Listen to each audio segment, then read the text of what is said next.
95. Then it went to 9010, which went from 3,000 to 6,000. Now it's to 18. So. The attitude I've gotten from FAA in the conversations at times has been, well, you know, they are funding 90%, so they don't. I say, well, how can you make some of the smaller town airports fund some of these projects? And lots of times the comment is, well, we're paying for 90% of it, and we pay for 90% of the projects. This is a system that we want to implement as far as the GIS, and in the long run, it's going to benefit everybody. That's the answer that I received. So we're not responsible for the 182 totally ourselves, are we? No, we're responsible for the 18,200. 18,200. Okay. That's what I thought.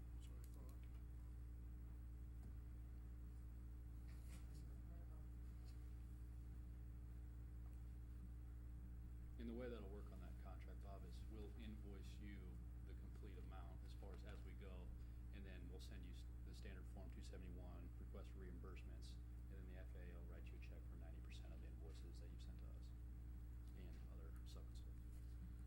And I want to clarify again, if we don't do this right now, if we don't approve it right this second, Yeah. it's not going to hold anything up that's in the works right now? No, none of the projects that are in the works right now won't hold up. Now, if you wait till next year, which you could do, it's just one more year in the future of which you will have no projects, eligibility for project funding. So, and I hate to, or go ahead, sorry. If we do a small, this AGIS is going to have to be done regardless of what kind of a project we do? As far as. Say we decide to do a corporate hangar? Well, if the project is currently, like, if a corporate hangar right now is on the ALP, you could receive federal funding for it. If it is not, then we'd have to seek state funding or some other source of funding in order to do it. Is it? Does anybody know? I think it was. I believe so. We pushed it another year down the road, I think. Yeah, we actually had that in for this year that we were kind of applying for that, and we decided to push those off. So it is. Okay. And so are you asking, does the corporate hangar project have to be done in AGIS? Yes. As of right now, it's supposed to. I think that with the transition period being on a current CIP and moving it up earlier, we could have a conversation with the FAA and possibly persuade them otherwise. But by the rules that are written, it should be. But I'm not saying that there's not. The thing is, with the amount of feedback they've gotten from local communities and municipalities about this transition, along with the 90-10 happening at the same time, they're allowing a little bit of leeway with certain projects like that.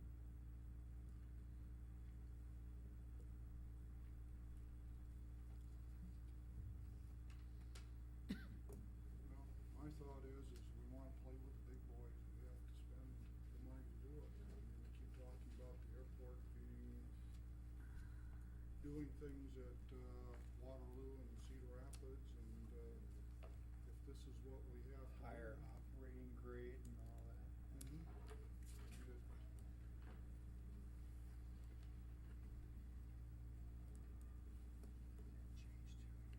Any other discussion? Any other questions for Dustin on this particular item? One more year down the road. What would happen if we okay this next year after we got our budget done and everything in February, March, knew more where we were standing? Then you would be doing it in the fall of basically a year from now would be when we could start pushing it back 2 years again, and then that's when projects would be eligible. What's the FAA's fiscal year? It begins October 1st and September 31st. So we could hold off till October, do some more No. research on this and. All grant applications have to be submitted by Friday.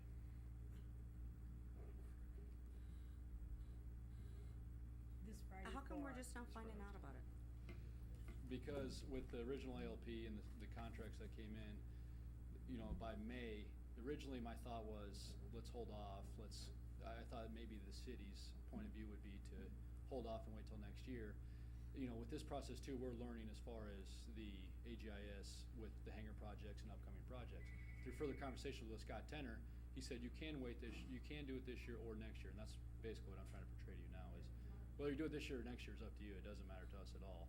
It's just you're cutting one more year off, and you're ending one more year before you can get that next project. And so when we were interviewed in February and